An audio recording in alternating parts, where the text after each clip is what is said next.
Bueno, gente, seguimos con el sistema digestivo, Bueno, nos toca lo pero que es la sesión de aprendizaje número 5, lo que corresponde a hablar de sistema digestivo número 2, que va a ser el estómago. Este es un órgano, es una víscera, lógicamente, intraabdominal. ¿Por qué? Porque está en el abdomen, ¿sí o no? Tiene, tiene una característica hueca. Y además de esta característica, tiene la forma de J. Tiene mucha importancia el estómago como parte del tubo digestivo. Recordemos un poco. Habíamos visto que el sistema digestivo se partía en dos elementos grandes, que era el tubo digestivo y las glándulas anexas que estaban sujetas a este. ¿Sí o no? Recordemos eso. Entonces, es un órgano hueco en forma de saco, ¿no? Tiene forma saxiforme, como se le llama, de saco, y de J mayúsculo también. Si vemos aquí la característica, parece una J. De hecho, también es la región más dilatada del tubo digestivo, ¿no? Justo del tubo que estábamos mencionando. Ubicación. Ya hemos visto la topografía abdominal. A ver, ¿cuál sería la ubicación del estómago en esta topografía, ¿no? ¿Qué cuadrante sería? Se ubica en la región denominada hipocondrio, específicamente en el hipocondrio izquierdo, ¿no? Esto ya hemos visto en el video bueno, en el video de sistema digestivo, pero en la parte de anatomía, en la primera parte. Habíamos visto que había el hipocondrio derecho, hipocondrio izquierdo, el epigastrio, el mesogastrio, el hipogastrio, los flancos y las fosas ilíacas.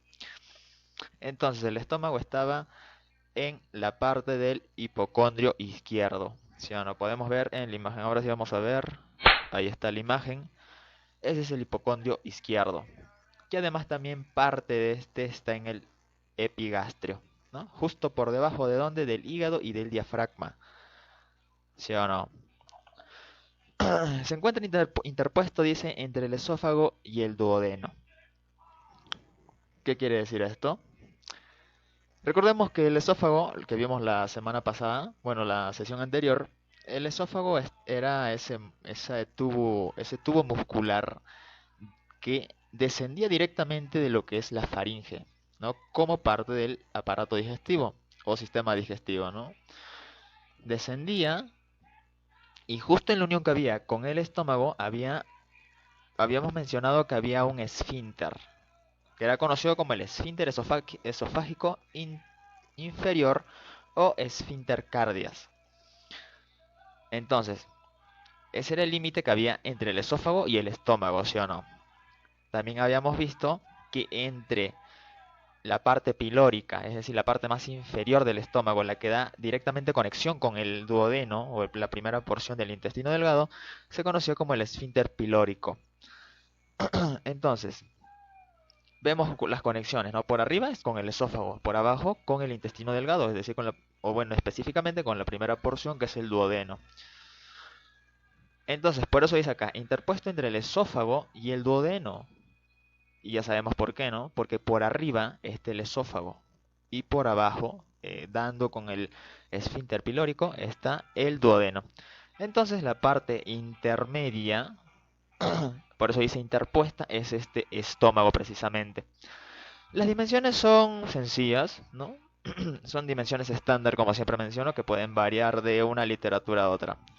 Entonces, tenemos que tiene 25 centímetros de longitud, ¿no? 12 centímetros de longitud, 12 de ancho y 8 centímetros de espesor, ¿no? Con espesor me refiero a que tú podrías atravesar una regla desde la parte delantera de acá de la imagen que vemos del estómago y atravesarla hacia el otro lado. Y la medida que nos daría son 8 centímetros, ¿no? Es el espesor, es por decir el ancho. O sea, el ancho no que vemos acá transversal, ¿no? Sino el ancho que tiene como tal la víscera, el diámetro podríamos decirle. No es el diámetro, pero podríamos decir que es el diámetro transverso. Me voy a mejor dejar una imagen para que se entienda aquí cómo sería, ¿no? Pimba. Algo así. La capacidad máxima de cuánto puedes comer, cuánto puedes tragar, cuánto puedes ingerir de alimento. Nos dice que es de 1500 mililitros, es decir, 1,5 kilos. Es la capacidad máxima que tiene. Como vemos, casi todo en anatomía, en biología, en ciencias de la salud, ¿no? Hasta en microbiología tiene una excepción. Si bien dice aquí que la capacidad máxima es de 1500 mililitros, hay algunos pues competidores que sabemos que consumen grandes cantidades de alimento para poder ganar concursos. Lógicamente con práctica el estómago tiene esa capacidad de distensión, es decir, se estira más de la capacidad que tiene, la capacidad normal más que todo. Ahí vemos cómo se le hincha la pancita, ¿no? Por la práctica, que puede distenderse el estómago, ¿no? Y puede abarcar una capacidad mayor a la que estamos viendo en la pantalla. Bien, una de las funciones que tiene el estómago es de bueno, acumular los alimentos, ¿no? Ahí se acumulan los alimentos y además aquí también van a ejercer su función esas enzimas. eh, Esas enzimas pues que van a funcionar sobre los alimentos. Esas enzimas están dentro de ¿qué? Dentro de una sustancia conocida como el jugo gástrico. Vamos a ver que hay jugo también pancreático, jugo biliar, jugo duodenal o intestinal, como es que se lo conoce en la esquina. Pero el estómago en sí tiene sus propios jugos, ¿no? Y en todo el jugo gástrico en su complejidad está formado por lo que son pues enzimas, también tiene el mismo ácido clorhídrico, ¿no? Ese ácido tan fuerte corrosivo, que tiene muchas funciones que vamos a verlas. Pero bien, siguiendo aquí la diapositiva, vemos que dice, pues se acumulan los alimentos sobre los que actúan secreciones gástricas, precisamente lo que estábamos mencionando. Estas secreciones abarcan secreciones enzimáticas como también secreciones mucosas que cumplen la función de proteger el estómago.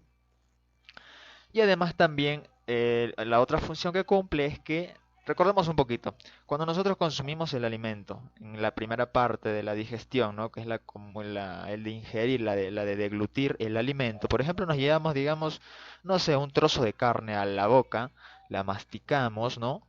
Ese proceso al masticarlo, nosotros trituramos el alimento, convertimos el alimento en algo como molido. ¿Sí o no? ¿Se entiende? Lo convertimos como en algo molido. Ya no es la carne como tal. Sigue siendo carne en su parte primordial, pero ya no es como el trozo que nos hemos metido. Entonces, este trozo de carne, al funcionar con la saliva, que también tiene sus propias enzimas, se forma un bolo. Este bolo recibe el nombre de ¿qué? De bolo alimenticio. Entonces, la combinación del alimento triturado y por acción mecánica masticado y que luego funcionan sobre las enzimas, el mucus, ¿no? La saliva, se convierte en el bolo alimenticio. Hasta ahí está bien, ¿sí o no? ¿Se entiende? Una vez que se forma este bolo alimenticio, pasa por el esófago, llega al estómago y este bolo alimenticio, que en primera instancia tenía un carácter, digamos, básico, ¿no? No era ácido, lógicamente, porque recordemos que en la saliva tenemos bicarbonato de sodio, que es un amortiguador que permite que el alimento se encuentre neutro o bien ligeramente alcalino. Entonces, pasa al estómago y el estómago sabemos que tiene un pH ácido. ¿Debido a qué? Debido al ácido clorhídrico. Pasa el alimento, se mezcla, pasa ese bolo alimenticio, ese alimento en forma de bolo alimenticio, se mezcla con el jugo gástrico y a esta mezclanza que brinda a este bolo, pues lo convierte químicamente en ácido. Ahora este bolo ya no se llama bolo alimenticio, sino tiende a llamarse quimo, que es lo que estamos viendo aquí. Ese es el quimo. Esa es la mezcla líquida que va a dar origen. Perfecto. Ahora veamos más. Vea, ya. Bien, entonces descendamos al inframundo.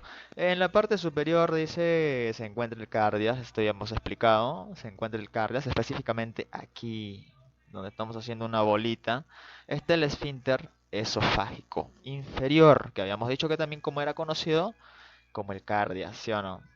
Acá está precisamente una explicación más gráfica de la parte del lo que vimos pues en el primer slide. Bien, ¿de qué se encarga este esfínter? Como todo esfínter, es un círculo muscular, ¿no? Vamos a entenderlo así, es como un anillo muscular que va a contraerse una vez que cumple la función de haber ingresado algo que es necesario para el OR hacia la víscera que está ingresando, como también evitar su salida, ¿no? Es decir, se abre para el ingreso de algo que necesita la víscera hacia la cual está junta o anexa, y también va a impedir que este mismo alimento o este mismo elemento que ha sido ingerido vuelva por la misma ruta, ¿no? Que sería un reflujo. Reflujo, por eso tenemos reflujo gástrico si hemos escuchado ese término. Entonces, ¿qué función tiene? Esto de acá. La válvula es una válvula que evita el reflujo de lo que hemos, del elemento que hemos adentrado dentro de la víscera o ingerido. Bien, en su parte inferior, ¿no? Vemos acá, también ya lo hemos mencionado, pero acá en la imagen se explica un poco mejor. Ya, entonces, ya, estábamos viendo el esfínter inferior, ¿no? El que está comunicando el estómago con lo que sería el duodeno, ¿no? La parte primera del intestino delgado. Ya, bien, entonces en su parte inferior ya hemos visto el esfínter cardias o esfínter esofágico inferior. En su parte inferior del estómago estoy hablando, tiene el píloro, o lo que sería la válvula que está entre el estómago y el duodeno. Este píloro de igual manera es un esfínter. Es un esfínter, es decir, es una válvula, es un círculo muscular que de igual manera asemeja a un anillo, que de igual manera va a aperturarse una vez que lo que ya ha cumplido su misión el estómago de bañar con jugo gástrico el alimento y hacer distintas absorciones, pasa hacia el intestino delgado, es a través de este esfínter. No es como un portero que permite el pase, ¿no? Es como que le permite el pase, ¿no? Como un guardia de seguridad que permite el pase, pero sin embargo, una vez que pasa ya lo que ha debido pasar, este guardia no se construye digamos, una pared ahí de concreto, ¿no? Impidiendo que vuelva lo que ya ha salido. Bien. ¿Qué más? Ahora vamos a ver que en la superficie interna, es decir, en la mucosa del estómago, lo que vemos acá, precisamente estamos viendo un corte perfecto. ¿Qué tipo de corte sería este que estamos viendo en el estómago? Exactamente, es un corte sagital. Ya. Bueno, este corte sagital permite ver cómo está por dentro del estómago. Y vamos a ver que en su superficie interna, el estómago, vacío lógicamente, va a presentar diversidad de pliegues gástricos, que se ven más o menos aquí en el gráfico, pero no son exactamente así. En el área de histología podemos diferenciar muy bien cada una de estas partes. Bueno, estos pliegues que están acá en la parte de la mucosa gástrica, todo esto es la mucosa gástrica, esos pliegues reciben el nombre de rugosidades y están en el estómago, entonces son rugosidades gástricas. Si estarían en el intestino serían rugosidades intestinales. Si estarían en la cara son rugosidades faciales. ¿Sí o no? Bueno, estas rugosidades tienen un paralelismo con lo que es el eje mayor del estómago, como estamos viendo aquí. El eje mayor es la longitud, ¿no? Que hemos visto, de hecho, es la de arriba, ¿no? Esta de acá. En las dimensiones hemos visto la longitud, que por cierto es de 25 centímetros. En esa longitud, en esa dimensión, que es el eje mayor, presenta paralelismo con estas rugosidades. Porque estamos viendo, de hecho en la imagen nos da muy claro ese, ese concepto. Bien, estos pliegues de hecho están compuestos por lo que sería la mucosa, ¿no? La mucosa gástrica. Recordemos que o sea, casi toda víscera, o menos del tubo digestivo, presenta una mucosa. Hay mucosa intestinal, hay mucosa bucal, etcétera. Pero em, ñam, ñam, también tienen su submucosa. Vamos a dejar una imagen aquí para que se entienda cómo es la mucosa y submucosa. Pimba. Esa sería la mucosa, acá en la parte más superior. Parte más inferior sería lo que es la submucosa. Bien. Estos desaparecen cuando el estómago está distendido en su totalidad. ¿Cuándo se encontraría distendido? Cuando ingerimos cantidades copiosas de alimentos. Morfología interna. Morfología interna. eh, bueno, no sé si está. A ver, vamos a ver. Debe ser externa aquí. Sí, creo que es externa. Ya bueno. Presenta dos curvaturas. Hay una curvatura menor y una curvatura mayor. ¿Cuál sería la curvatura menor? Lógicamente la más pequeña, ¿sí o no? Esta que vemos aquí. Esta es la curvatura menor. La curvatura mayor, por otra parte, es esta de acá, la que está en su contralateral, ¿no? Ya sabemos que es contralateral. Por terminología anatómica, contralateral es el lado opuesto de lo que estamos hablando. Bien. Bueno, dice que la curvatura mayor, bueno, hablemos de la curvatura menor primero. Este en el lado derecho, vemos en la imagen, el lado derecho, mide 15 centímetros aprox. Siempre aquí es aprox, porque es algo estándar, ¿no? Que se ha generalizado debido pues a un estudio bioestadístico que se separa por muestras, en donde se hacen estudios de diversos estómagos y de acuerdo a la mayor cantidad de los que tienen esta medida, o al menos entre 16 a 17 o 18 quizá, se coge un estándar, ¿no? Que sería 15 centímetros en el lado derecho. Ahora en la curvatura mayor, que es mucho más grande, que estamos viendo acá, mide 50 centímetros en aprox, igualito. ¿Qué más? Ya tenemos tres segmentos o tres partes que compone la morfología externa, ¿eh? Esta parte está mal, la que es externa. ¿Se podrá cambiar? No, no se puede. Ya bueno, esta es la morfología externa. Entonces estamos hablando de la parte externa del estómago, es decir, si abrimos un patita, o bueno, un individuo lo abrimos, ¿no? Pimba, lo cortamos y abrimos el estómago, sacamos el estómago, es lo que estaríamos viendo aquí. Bien, se divide en tres segmentos. Tenemos el fondo, el cuerpo y el antro. Tenemos el fondo, conocido como fundus también, no es como muchas veces se piensa que el fondo está acá abajo, porque dice fondo, ¿no? Sin embargo, el fondo está arriba. Está el fondo de la curvatura, bueno, el fondo del borde superior de la curvatura mayor. Este fondo, como vemos aquí, comprende esta parte. El fondo que tiene, bueno, es la parte más alta y ensanchada del estómago.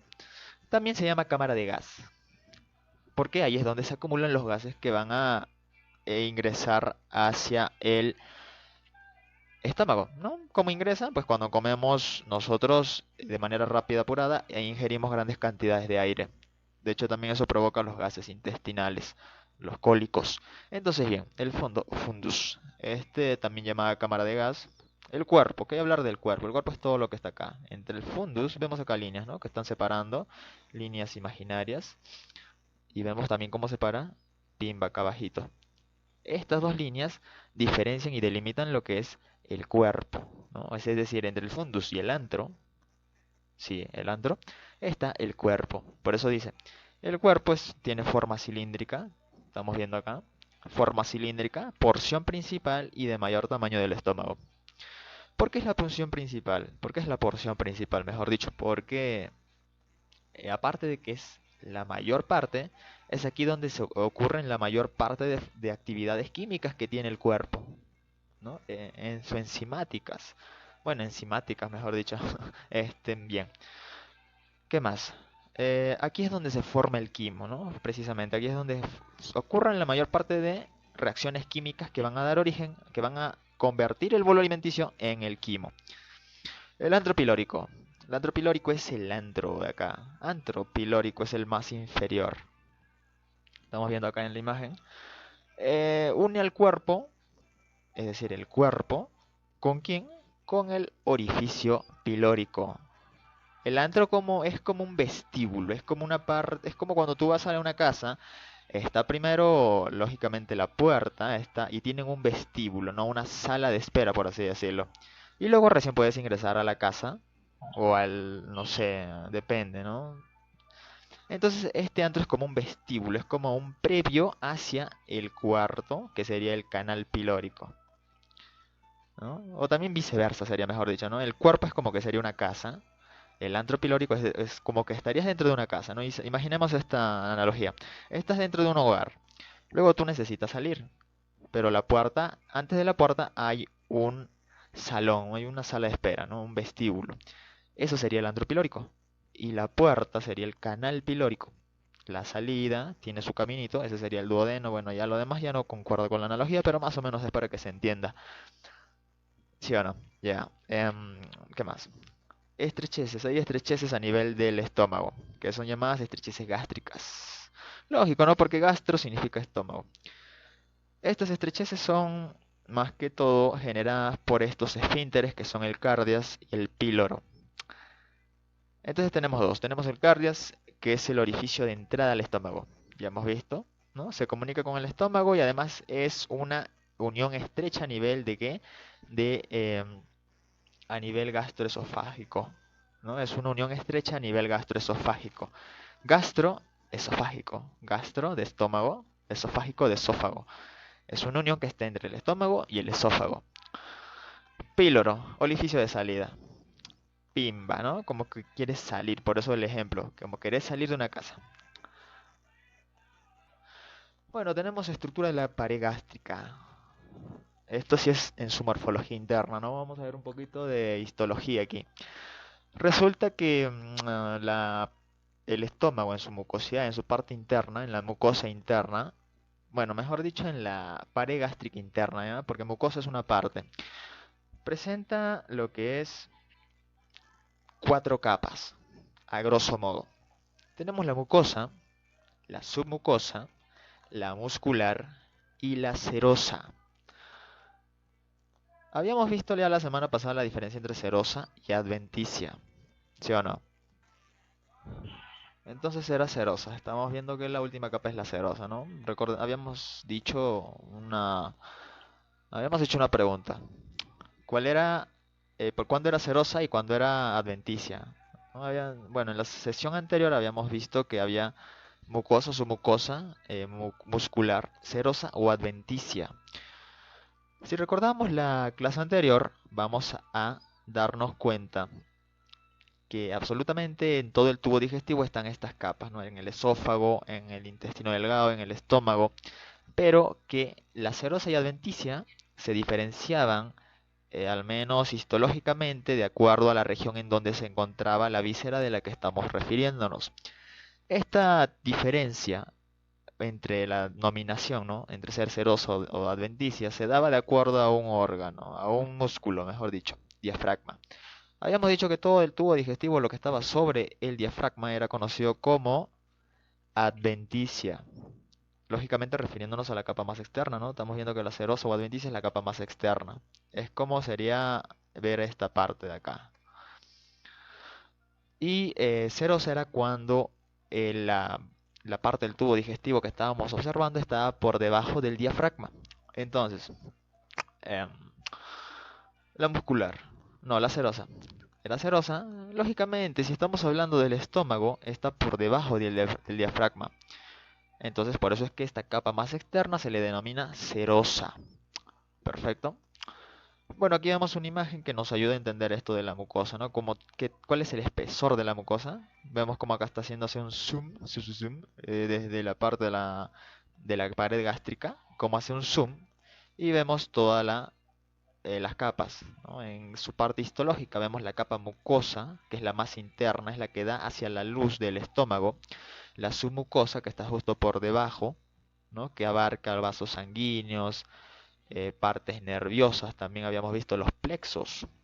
Bueno, mejor no pregunto de los plexos, ¿ya? Bueno, tenemos luego justo por debajo la capa de muscular. La capa muscular que abarcaba, habíamos visto, en la mayor parte del tubo digestivo eran dos láminas, una lámina circular interna y una longitudinal externa. Pero en el estómago habíamos dicho que esto era variante, ¿no? Que habían tres capas, que ya vamos a verlo más adelante. Y la parte más externa que es conocida como la serosa. Vamos a ver ahora la histología de la pared del estómago. Histología, ¿no? Vamos a ver la parte microscópica, la parte de los tejidos. Mucosa. Cubierto, ¿por qué? Por tejido epitelial. Tejido epitelial. Esto quizá no se entienda un poco, pero con tejido epitelial hacemos referencia al epitelio. El epitelio es esa capa de células que pueden estar tanto formando una sola capa o varias capas, que es decir, un estrato. En el aspecto de la pared de la mucosa, o sea, la pared más interna, que estamos hablando de la mucosa, del tejido epitelial, hablamos de un tejido estratificado. Estratificado cilíndrico, como vamos a dejar aquí en la imagen. Pimba. Presenta glándulas fúndicas o gástricas. Recordemos esto, glándulas fúndicas o gástricas que van a ser las encargadas de la secreción del jugo gástrico. Recordemos que en el jugo gástrico va a estar presente lo que es ácido clorhídrico de distintas enzimas, ¿no? Quimiotripsina, pepsinógeno, carboxipeptidasa, un montón de enzimas. Bueno, ¿qué más? Las glándulas fúndicas además vamos a ver que están presentes en toda la mucosa gástrica. Esta de acá, la que vemos, ¿no? Estas fúndicas están presentes en toda la mucosa gástrica, en todita, todititita, pero su secreción varía de acuerdo a su ubicación, lógicamente. Por ejemplo, tiene una secreción ácida en donde en el fondo o fundus del cuerpo, que ya hemos visto, ¿no? Que es la parte más superior. Y tenemos una secreción alcalina que está en el antro, es decir, es como algo inverso. En la secreción ácida está en arriba y la secreción alcalina abajo. Ácidos arriba, álcalis abajo o bases abajo. Podemos guiarnos por la siguiente mnemotecnia, ¿no? Alcalino es básico, ¿sí o no? Viene de base. Entonces está en la base, en la parte más inferior, es decir, en el antro pilórico. Ácido es hacia arriba, en el fondo o cuerpo. ¿Qué más? Las glándulas fúndicas presentan las siguientes células. ¿Qué células presentan las glándulas fúndicas? Tiene células mucosas del cuello. Estas células mucosas van a producir moco. Las glándulas mucosas, por eso son mucosas, producen moco. Bueno, las células mucosas del cuello están precisamente en el cuello de la parte de esta invaginación que vemos en la parte del epitelio, ¿no? Vamos a dejar una imagen para que se entienda mejor de lo que estamos hablando. Chica. Y ya está.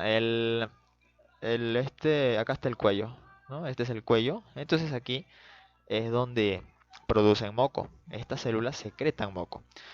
También tenemos en el número 2 las células principales. Estas células principales tienen gran preponderancia, gran importancia. ¿Por qué?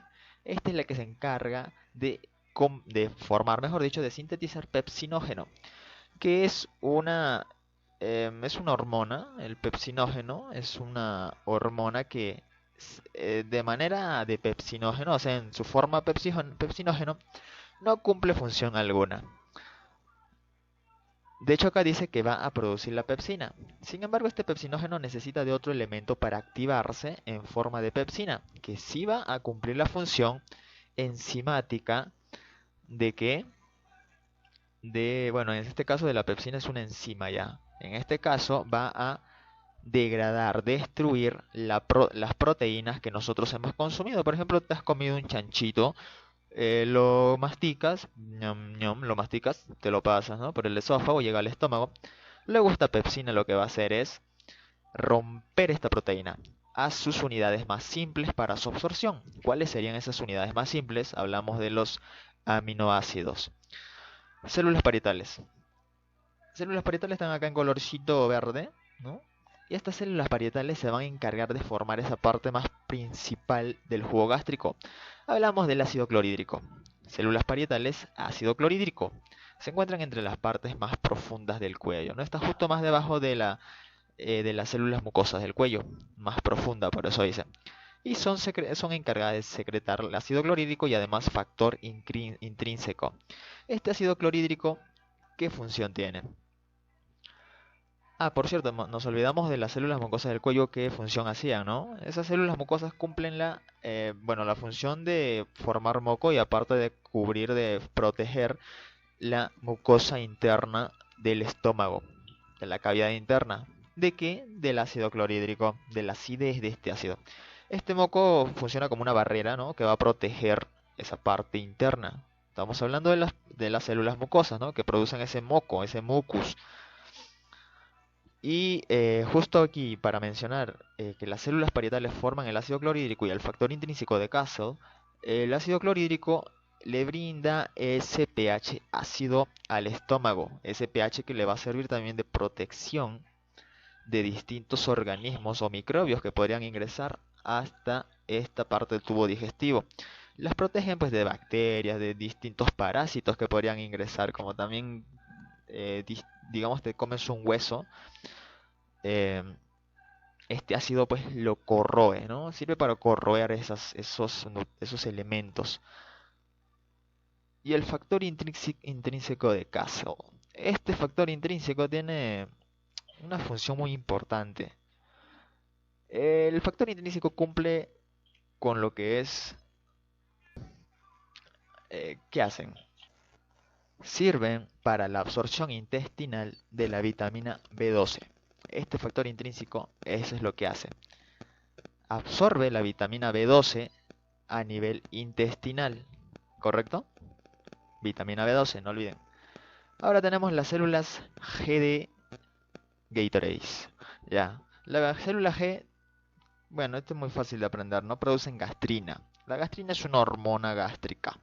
Esta hormona, como toda hormona casi, estimula ¿qué cosa? La producción de ácido clorhídrico. Entonces vamos a ver el orden. Bueno, al menos un atisbo, ¿no?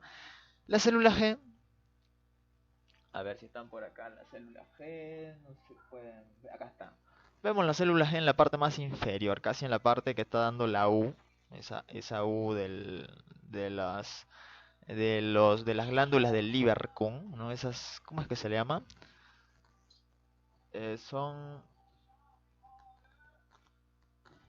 criptas del Lieberkühn, ¿no? Todo esto se le llama así.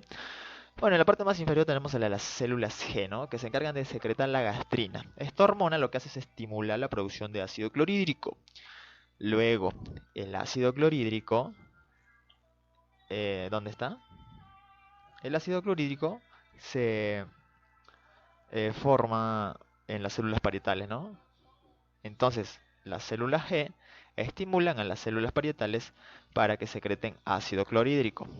¿Sí o no? Entonces el orden es ese. Células G estimulan a las células parietales del número 3 para formar el ácido clorhídrico. El ácido clorhídrico también va a permitir que este pepsinógeno digievolucione, se transforme en pepsina. ¿Sí o no? La pepsina recién tiene actividad enzimática, que es la de degradar, ¿qué cosa? Proteínas, ¿sí o no? Ya, ¿qué más? A ver, vamos más rápido que ya estamos muy lentos. Ya, la submucosa. La submucosa hemos visto ya, ¿no? Es una capa tejido conectivo que está subyacente a la mucosa. Contiene lo que son el paquete de vasos sanguíneos, ganglios linfáticos, el plexo de Meissner, ¿no? Esa parte nerviosa que habíamos mencionado. El plexo de Meissner ya hemos visto que controla la secreción glandular. Secreción glandular, ¿eh? Bueno, hablamos de la muscular ahora. Esta está compuesta por capas musculares que se van a permitir, o bueno, que van a permitir mezclar el quimo durante la digestión. ¿Por qué? Por el movimiento que este va a presentar, ¿no? El músculo más que todo es que va a brindarle ese movimiento como que agarrarías una masa de pan, una masa, y comiences a masajearla cuando hay dentro algo, ¿no? Tratando de modificar lo que hay adentro. De eso se encarga esa capa muscular. Debido a sus contracciones contracciones peristálticas, hay otros tipos de contracciones mecánicas también. Quizá esté más adelante en las diapositivas. Si es que no están, bueno, ya se hace mención. Compuesto por capas musculares que van a permitir mezclar el quimo durante la digestión. Recordemos, durante la digestión. Y además dirige el contenido hacia el intestino delgado, ¿no? Es ese pasaje a través de esas contracciones hacia el intestino delgado. Del estómago al intestino delgado. Esta capa muscular tiene, bueno, esta muscular, recordemos que tenía láminas, ¿no? Una circular interna, una oblicua media y una longitudinal externa. Algunas literaturas varía eso, pero estamos basándonos en la literatura de, bueno, las diapositivas de acá. ¿Qué más? Presenta el plexo de Auerbach, ¿no? Que se encarga de la motilidad, ¿no? Es decir, llega información del sistema nervioso y del cerebro, ¿no? Básicamente, hasta esta parte de acá, hasta esa parte. Envía sus fibras nerviosas y se presenta como un plexo de Auerbach a nivel de estas capas musculares y se encarga de la motilidad, es decir, movimiento. Luego tenemos la serosa, que es la más externa, ¿no? Esta se continúa con el peritoneo en la cavidad abdominal a través de ¿qué? Del epiplón. Si recordamos cuando habíamos visto La semana anterior, la sesión 2 o uno si no me equivoco, 2 era. No, sesión uno. Se continúa, dice, con el peritoneo. Ya habíamos visto que es el peritoneo. Es decir, esta capa serosa más externa. Entonces, esta capa más externa, que es la serosa, va a tener una continuación con el peritoneo. ¿En dónde? En la cavidad abdominal, a través del epiplom. Eso ya hemos visto en la sesión anterior. Así que pueden revisar el video si es que no les queda claro algo. Regulación de la secreción y motilidad gástrica. A ver. Regulación de la secreción y motilidad gástrica. Bueno, esto era justo una mención que hacíamos en la primera parte de la fase cefálica, cuando tú veías algo, ¿no? A partir del sentido de la vista y ya se te provocaba, comenzabas pues a secretar saliva, ¿no? Cuando veías algo que te gustaba, no sé, un ejemplo, hamburguesa, como vemos acá en la imagen. La regulación de la secreción. En este caso intervienen mecanismos hormonales, es decir, endocrinos y nerviosos. Se desarrolla en tres fases. Por eso es la regulación de la secreción, ¿eh? Hay que entender esta parte. Es decir, vamos a hablar de lo que permite la secreción de saliva, como también de jugos. Los jugos, ¿no? Que ya hemos visto, los jugos intestinales, gástricos, pimba. Vamos a ver primero la fase cefálica. Entendamos primero que en fase cefálica hablamos de céfalo. Céfalo es cabeza. Entonces, la fase cefálica, ¿de dónde va a venir? Del encéfalo, o más específicamente de los hemisferios cerebrales, de donde va a emerger toda esa información, la va a dirigir a partir de los distintos paquetes nerviosos o cordones nerviosos hasta esta parte de la parte del estómago. Bien, vamos a ver, dice, los olores y sabores estimulan el centro del hambre. Ejemplo, ¿no? Estás pasando por una chicharronería, sientes el olor que te provoca hambre, ¿no? Se te antoja. El hipotálamo y la corteza cerebral, a ver, dice, que no, me perdí. Dice, los olores y sabores estimulan los centros del hambre. El hipotálamo y la corteza cerebral, ajá, estimula todas estas partes, ¿no? Estimula, una vez que sentimos esa hambre, esas ganas de comer, se estimula el hipotálamo y la corteza cerebral, las cuales van a enviar información al bulbo raquídeo. ¿Bulbo raquídeo dónde está? Aquí en la imagen se especifica mejor, en el tronco encefálico. ¿En dónde? En la parte más inferior. ¿Vía qué nervio? El vago. ¿Qué par de nervio es este? El número 10. Nervio vago. ¿Sí o no? Vía nervio vago envía toda esta información de que tenemos hambre, de que se nos ha antojado algo. Le envía desde el bulbo raquídeo hasta las partes de estas partes del tubo digestivo.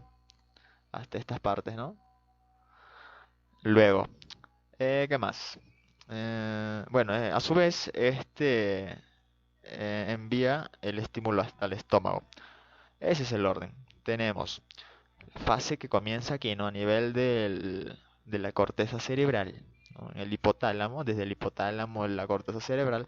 Todo esto forman un paquete de información que van a emerger desde esta parte encefálica conocida como el bulbo raquídeo o médula oblongada, que es la parte más inferior del tronco encefálico, que es la que va a continuarse con la médula espinal. Esta dirige esta información desde el nervio vago hasta como estímulo, lógicamente, hacia el estómago. ¿Se entendía? Sí. ¿No? Llega, o sea, es decir, llega por los ojos, acá está. Llega por los ojos, ¿no? Una información, por los oídos, bueno, por el olfato también, el olor nos antoja, ¿no? Se provoca esa fase de que nos da hambre, nos antoja, pasa por el hipotálamo toda esa información, se concentra en el hipotálamo, en la corteza cerebral, y esta información se envía al bulbo raquídeo, que es parte misma del encéfalo, ¿no? Todo está conectado hasta aquí. Luego, a través del nervio vago o neumogástrico, este envía el estímulo al estómago. Como vemos aquí en la imagen, está muy ilustrativa. Luego la fase gástrica. La fase gástrica dice que estimula la producción de jugo gástrico. Una vez que ha llegado esta información desde la fase cefálica hacia el estómago, se estimula la producción del jugo gástrico, ¿no? Comienza a secretarse ácido clorhídrico, enzimas, etcétera. Y además también estimula el movimiento peristáltico para la producción del quimo. Recordemos que el quimo se va a formar por esa mezcla, ¿no? Esa mezcla mecánica que va a ejercer el estómago sobre el bolo alimenticio, ¿no? Tapándole o untándole con el jugo gástrico. Fase intestinal. Empieza la secreción de la mucosa del estómago. Es decir, continúa este estímulo con las neuronas locales hacia el intestino, ¿no? Entonces empieza la secreción de la mucosa del estómago y el duodeno empieza a secretar lo que es la colecistocistina o colecistocinina, mejor dicho. Esta colecistocinina provoca el vaciamiento gástrico y además también el duodeno empieza a secretar secretina que inhibe la secreción gástrica. También tenemos el péptido inhibidor gástrico que va a inhibir la motilidad gástrica. Ese es más o menos el orden, ¿no? Este es un poquito más complejo, pero esto está con fines, pues, sintéticos, ¿no? Básicamente es así. Empieza la secreción de la mucosa del estómago en la fase intestinal.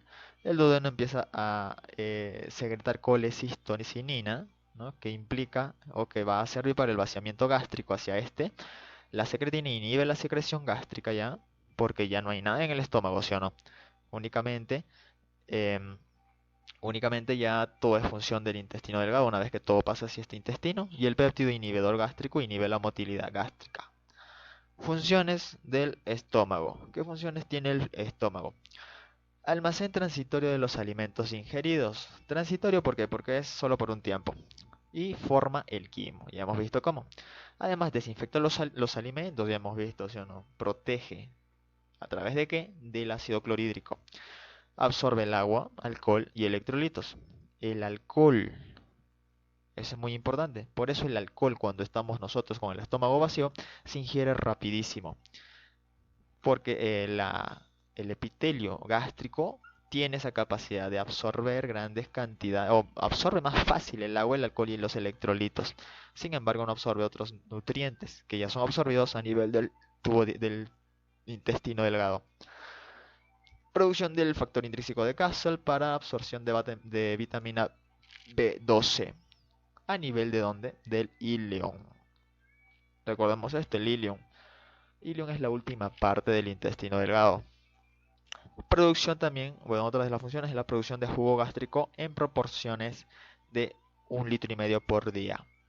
Es decir, ¿cuánto jugo gástrico producimos al día? 1,5 litros. Otra función, digiere proteínas. ¿Mediante la acción de qué? De la pepsina. Esto ya habíamos explicado, ¿no? El pepsinógeno no tiene función alguna hasta que entre en contacto al ácido clorhídrico y se convierte en pepsina, ¿no? Se transforma como un transformer en pepsina. Esta pepsina recién tiene la capacidad de romper esos enlaces peptídicos para absorber únicamente los aminoácidos de estas proteínas. Función endocrina es debido a la hormona gastrina, ¿no? Habíamos dicho que la gastrina era una hormona, la cual estimula que cosa la secreción del ácido clorhídrico. Pimba. Ahora vamos a ver el intestino delgado. Con respecto a esta parte del tubo digestivo, consta de la porción más larga del tubo digestivo. Es la porción más larga del tubo digestivo. Medición o dimensión. Mide un aprox de 7 metros. 7 metros, ¿no? Esto varía siempre. ¿Dónde comienza? Ya hemos visto a nivel del esfínter pilórico o válvula pilórica, no es la válvula de este esfínter, que es conocido como el píloro. ¿De dónde? Del estómago. Comienza en este esfínter pilórico de aquí. Una vez que comienza en el esfínter pilórico del estómago, este desemboca en donde? En el intestino delgado, es decir, en la primera porción, que sería el duodeno. ¿Qué más dice? Este continúa, ¿no? El intestino delgado, duodeno, yeyuno y el ilion, que es la última parte. El ilion se va a conectar con el intestino grueso a través de una válvula también, que estamos viendo acá, ¿no? Esta es como que la parte que se conecta el intestino delgado con el intestino grueso. Estamos hablando de la válvula iliocecal. Entonces comienza en el esfínter pilórico del estómago y desemboca en el intestino grueso. ¿A través de qué? De la válvula iliocecal. Ese es el inicio y el fin del intestino delgado.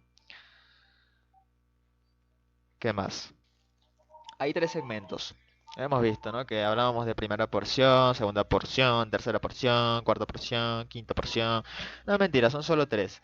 Tenemos el duodeno, que es la primera porción. Esta tiene forma de C. Estamos viendo aquí. Tiene una forma de C, clarito. Mide 25 centímetros de longitud, presenta 4 porciones. Tiene una porción conocida como la bulboduodenal, que es la primera porción. Bulbo, porque presenta como una dilatación, bulboduodenal. Tiene otra porción descendente, que es la segunda porción que estamos viendo aquí. Estamos viendo aquí. Es la segunda porción. Estamos viendo clarito acá. Descendente. La primera es bulboduodenal, recordemos. Es la que únicamente está desembocando justo del estómago. La segunda es la descendente. Las, ¿Qué más? La tercera porción es la horizontal. Es la que estamos viendo aquí. Horizontal. Está horizontal. Transverso con respecto a la orientación bípeda del cuerpo.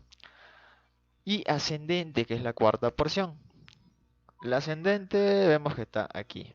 Está presenta como un rebordecito. Aquí en la imagen vamos a entenderlo mejor. O sea, esta imagen no, sino lo que voy a dejar ahorita. Pimba. Ahí se ven las 4 porciones, ¿no? Presenta 4 porciones. El duodeno, ¿eh? El duodeno, el intestino delgado presenta 3 segmentos, de las cuales el primero, que es el duodeno, presenta 4 porciones. ¿Qué más? Tercera porción. Ah, bueno, ya hemos visto la porción ascendente, ¿no? Que es esta, la cuarta. Y continúa el yeyuno. El yeyuno está acá señalado. Acá está señalado el yeyuno. Dice que es la segunda porción del intestino delgado. Mide 2,5 metros. Es relativamente grandecillo. Es el mediano en longitud entre el duodeno y el ilion. Bueno, esta es la segunda porción. ¿Qué más? Ocupa la región superior izquierda de la cavidad abdominal. Recordemos la región superior izquierda de la cavidad abdominal. Y el ilion es la última parte, lógicamente, que continúa del yeyuno. Continúa el yeyuno y termina en la válvula iliocecal, que ya habíamos visto. Aquí está precisamente, aquí es donde se pone, vean, donde dice ilion se vacía dentro del ciego intestino grueso. Aquí es donde se conecta a través de la válvula iliocecal el intestino delgado con el intestino grueso. El compuesto yeyuno y el ilion describe entre 14 a 15 flexuosidades. Por eso vemos muchas veces en las asas intestinales, por eso se llaman asas, ¿no? Por esas flexuosidades, esas curvaturas que presenta el intestino para precisamente entrar en el estómago, en la cavidad abdominal. Porque se imaginan si todo eso esté pues abierto, todo esté disperso o estirado, no cabería en nada. Bien. Estas, acá están, ¿no? Esas 14 a 16 flexosidades son las llamadas asas intestinales. Estas asas se encuentran insertadas al mesenterio. Ya hemos visto también que es el mesenterio, ¿no? Es un pliegue del peritoneo que hemos visto en la sesión anterior. ¿Qué más? Dice, a nivel de la segunda porción se encuentra la carúncula mayor. Ah, esto es muy importante. En la segunda porción hay dos carúnculas, ¿no? O dos, ¿cómo es que se le llaman? Papilas también se le llaman. Hay dos papilas a nivel de la segunda porción del duodeno. Dos, ¿no? Una, que es la carúncula mayor o papila mayor, donde desemboca la ampolla de váter. Es mayor, pero está inferior, ¿eh? Aquí vamos a dejar una imagen, pimba. Ya, aquí vamos a explicar, miren. En la carúncula mayor, que está inferior, estamos viendo es mayor de mayor tamaño, ¿no? Aquí desemboca, ¿qué cosa? La ampolla de váter. La ampolla de váter, recordamos que es donde van a desembocar dos grandes conductos, ¿no? A través del esfínter de Oddi desemboca el conducto colédoco y el conducto principal del páncreas, o conocido como el conducto de Wirsung. Ahí desembocan y forman un anillo, ¿no? Un anillo conocido como el esfínter, y forman una ampolla. Y la carúncula menor, que es la que está arriba, menor, ¿no? Está superiorcito, desemboca el conducto secundario del páncreas, conocido como el conducto de Santorini o conducto accesorio.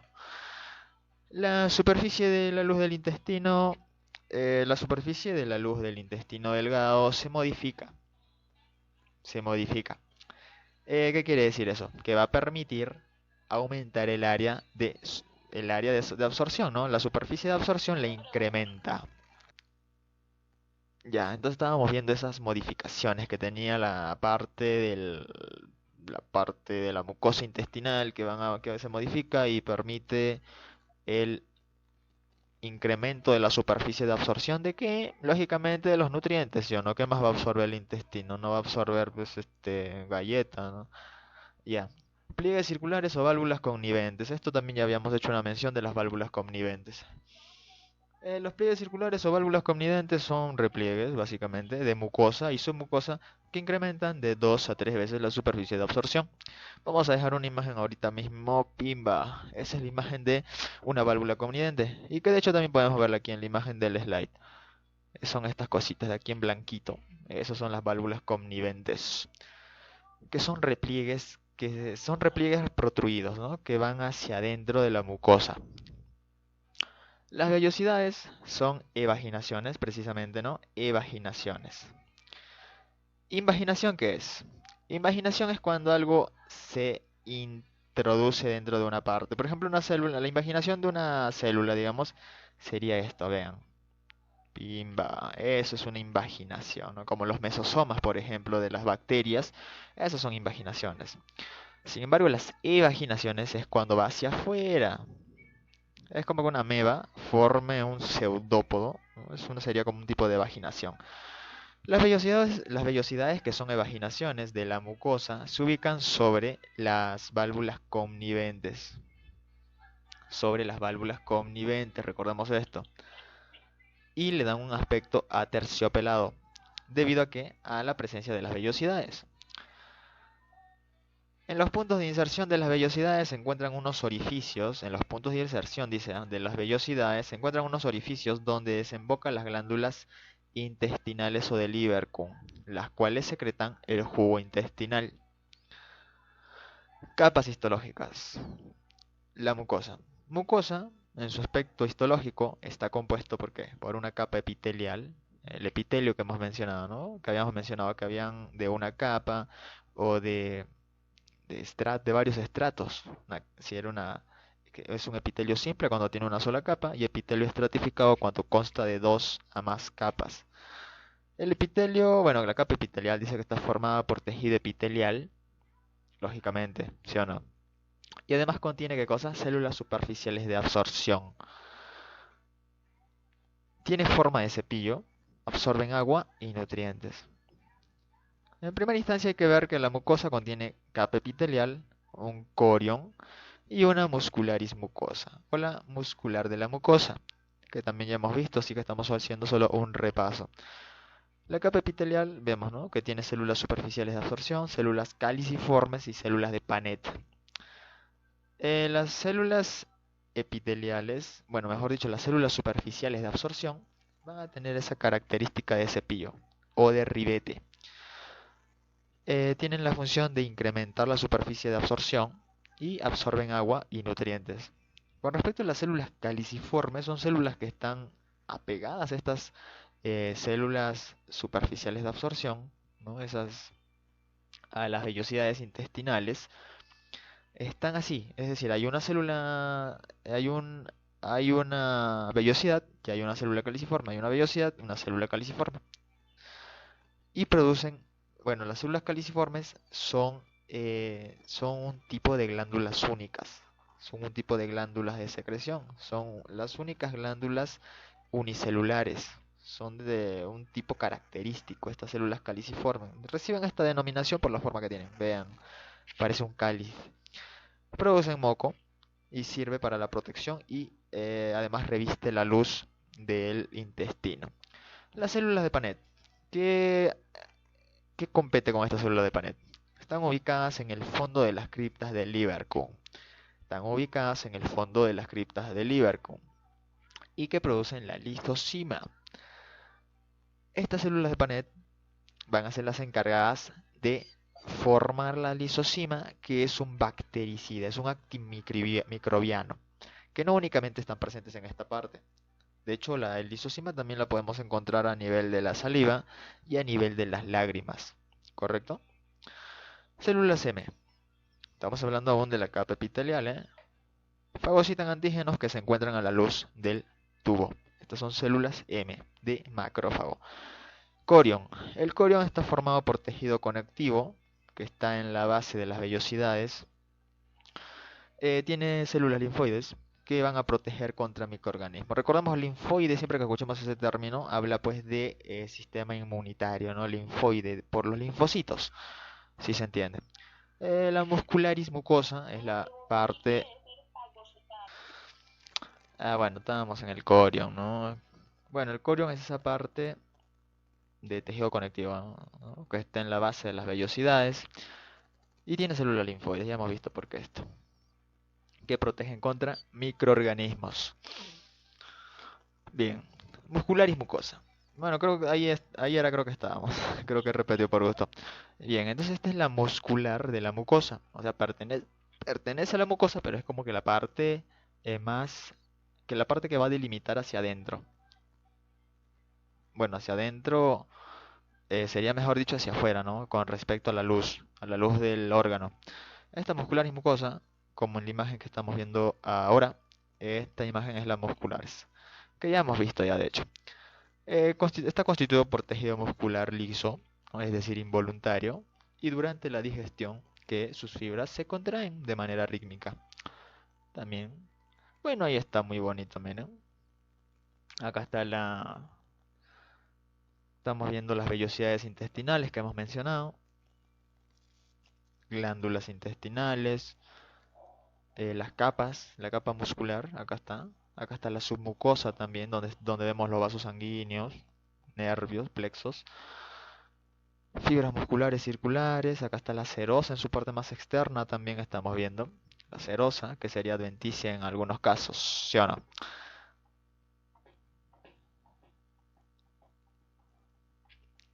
Bueno, ¿dónde está? Nos vamos a quedar en la diapositiva número 16, porque está un poquito largo esto. Bueno, ya nos vemos. Adiósito.